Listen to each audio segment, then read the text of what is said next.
Yo, hey, this shit easy, nigga. Hey, all I'm talking about, nigga, I'm still out here trying to get it. Contender Regime Boxing, checking back in with y'all, man. What's good? So I wanted to talk a little bit more about Errol the Truth Spence Jr. And I know I did the video, what's next for Errol Spence? Where does he go from here? After taking his first loss in his career in devastating fashion, Terrence Bud Crawford showed up, man, and he was poised.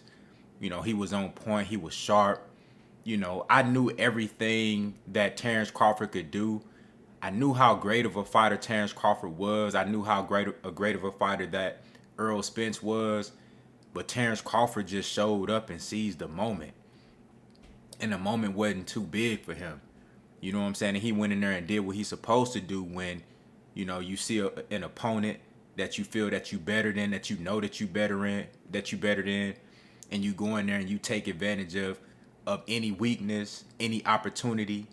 And that's what he did. You know what I'm saying? So you got to give flowers to Terrence Crawford for that. But just showing appreciation for Errol Spence, because it seems like a lot of motherfuckers getting this shit misconstrued. Like, you know how the game go. Motherfucker take a L, they want to talk down, they want to talk shit about you. And that come with the game, because if Terrence Crawford would have took an L, people would have been doing the same shit, right? But it's even worse with Errol Spence. It's even more dramatized with Errol Spence because, number one, the way he lost, it was in devastating fashion. Make no mistake about that. Probably Terrence Crawford's best performance of his career. Even if you pick Terrence Crawford to win, I highly doubt that you picked him to perform like that, right? People saying that Errol Spence, he didn't look right, going into the fight. Look, I'm not here to make no excuses. You know what I'm saying? Y'all can think and feel how y'all want to feel, but I'm giving Terrence Crawford his kudos for that. But it's even more dramatized with Errol Spence because he was the more popular fighter. He was the guy that had the bigger following. So a lot of motherfuckers was feeling shunned and feeling shitted on. So now this their opportunity to shit on Errol Spence. Is the same shit with Deontay Wilder. Everybody was looking for an opportunity to shit on Wilder. But a lot of great fighters done took L's in their career. You know what I'm saying? The guy who they call the GOAT, the greatest of all time, Muhammad Ali. My GOAT, in my opinion, is Floyd Mayweather, but everybody got their different GOATs. Mike Tyson that got his ass whooped. You know what I'm saying? All of the Roy Jones Jr. that got his ass whooped. It's so many great fighters that done took L's in their career, but it's crazy how when you have in this era where we wasn't getting the best fighting the best. A lot of these guys, still to this day, you starting to see it happen more and more now, which is great for the sport. You starting to see more and more Undisputed, and shout out to Terrence Crawford again for that, because he was one of the first guys in this newer era to value and go for Undisputed at 140. And I believe that started to set a trend for guys to, take note of that. Devin Haney, becoming the youngest undisputed champion. Guys actually going after that. Jermell Charlo becoming undisputed. Canelo Alvarez became undisputed. Alexander Usyk became undisputed. On the woman's side, you got Clarissa Shields, and it's a women followed behind her. So, but it's crazy how in this era, people, when fighters actually do take a risk and strive to be great, motherfuckers shit on them when they take a L, when they come up short. You know what I'm saying? And you can say, well, Errol Spence was trash talking. That's part of the game. You know what I'm saying? Bud Crawford, he make his remarks. Errol Spence make his remarks. These guys, they talk shit. It's the hurt business. You in that bitch, you don't play boxing. You can die in that ring. So motherfuckers gonna have this machismo and they gonna talk they shit. But it's just crazy how the fans shit on a fighter who strive to be great and put it all on the line, and then they take a L and now they ain't shit. Now everything they did in their career, it gets shitted on. See, for me, this shit bigger than boxing, bruh. The reason I made my channel, bruh, I made my channel because I remember when I was just a commenter, a viewer on YouTube, and I used to look up my favorite fighters, Floyd Mayweather, you know what I'm saying, Roy Jones Jr. I used to look up old highlight videos. I used to, I was looking up Terrence Crawford. You know what I'm saying? Made my first video in 2018. I was looking up Errol Spence. And I used to see in the comments, every time I talk about my favorite fighters, I see Monkey this, you know what I'm saying, Flow Mo that, you feel me? All these guys, all the YouTube content creators, they was all talking about Manny Pacquiao and Triple G and Canelo and all these other guys. But when I start talking about my favorite fighters, I'm getting called all type of racial slurs and shit. So I'm like, shit, let me create my own channel so I can talk about my favorite fighters who just happen to look like me. You dig what I'm saying? And one of those guys just happened to emerge and be from my city, Dallas, Texas. And I'm like, damn. You know what I'm saying? We got one. Errol the True Spence Jr., a real motherfucker out here beating boys the fuck up. You know what I'm saying? And standing on business, carrying himself like a real champion, calling and wanting all the smoke. Calling for and wanting all the smoke. And going out and performing in dominant fashion. You dig what I'm saying?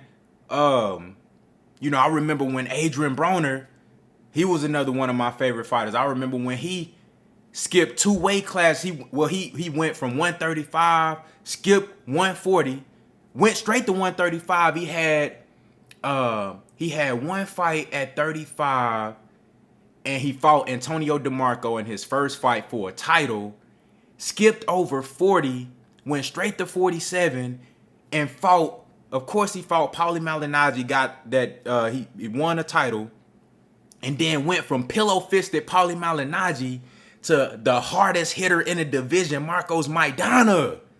He even went online and put a poll up for the fans and said, who y'all want me to fight, Lucas Matisse or Marcos Maidana? At that time, them was the 2 hardest hitting motherfuckers from 140 to 147.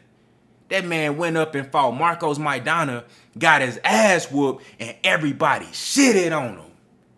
You dig what I'm saying? And it's like, damn, bro, when motherfuckers try to be great, they get shitted on. So, going back to Errol Spence, it's like, this shit bigger than boxing for me, bro. This shit, especially with Errol Spence being from my city, like I told you, bro, I remember I'm out with the homies. This back when Errol Spence was, I think he was about to fight Chris Algieri. This was leading up to the Chris Algieri fight. You know what I'm saying? I think the fight had just got announced.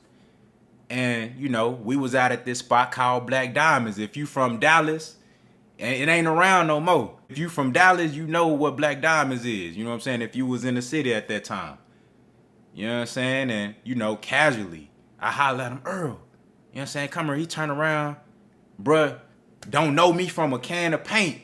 You know what I'm saying? Even though, shit, the city's small. It's a big city, but it's a small city. A lot of motherfuckers know each other. You feel me? But I holler at him. He come chop it up with me.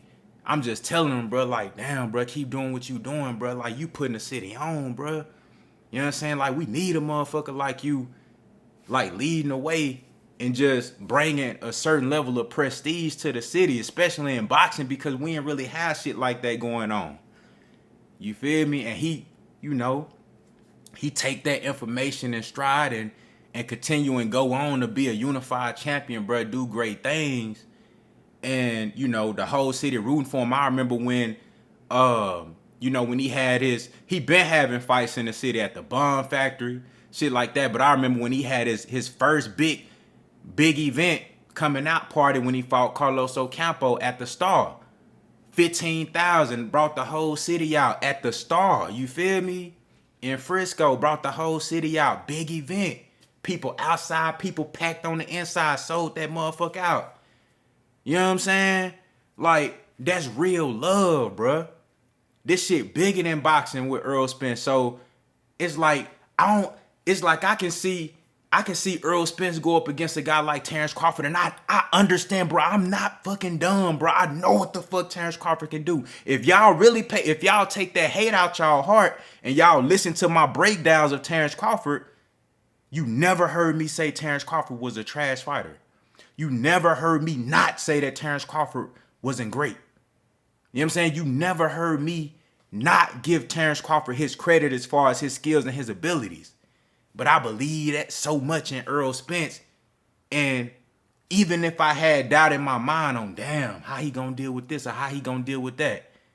You know what I'm saying? How he gonna deal with the counterpunching of Terrence Crawford. We talked about it in breakdowns. How he gonna deal with the ability of Terrence Crawford to punch in between punches. We talked about that.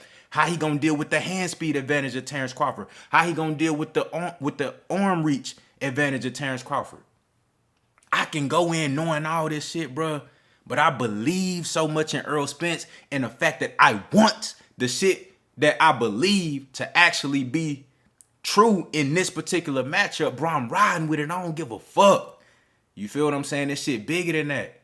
This shit bigger than that, bruh.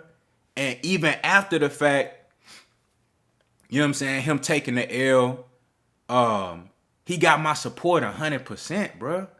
If he want to do the rematch, even though, in my opinion, I think Terrence Crawford proved he the better fighter. I don't think there's no need for a rematch. But if Errol Spence want to do a rematch, guess who I'm backing in that fight?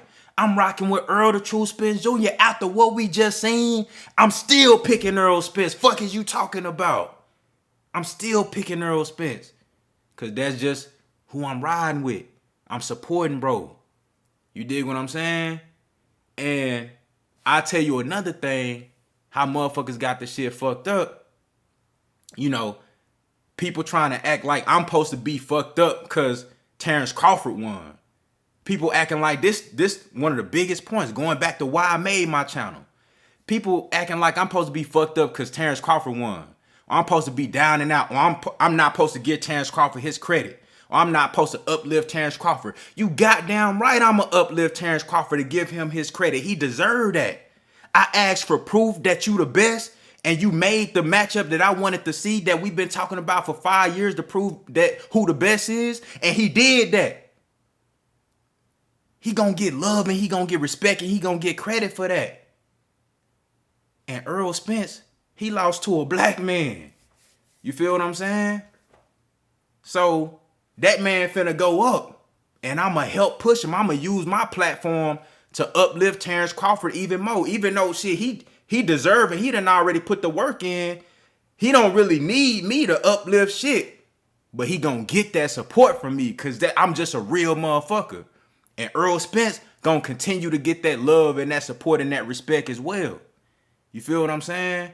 This shit, hey, for y'all, this shit might just be analytical. Oh my God, fool. He throws the jab. Oh my God, he's the best. He's the counterpuncher. Oh my God. Oh, if you look at the foot positioning. Oh my God, look at the distance control. He's amazing.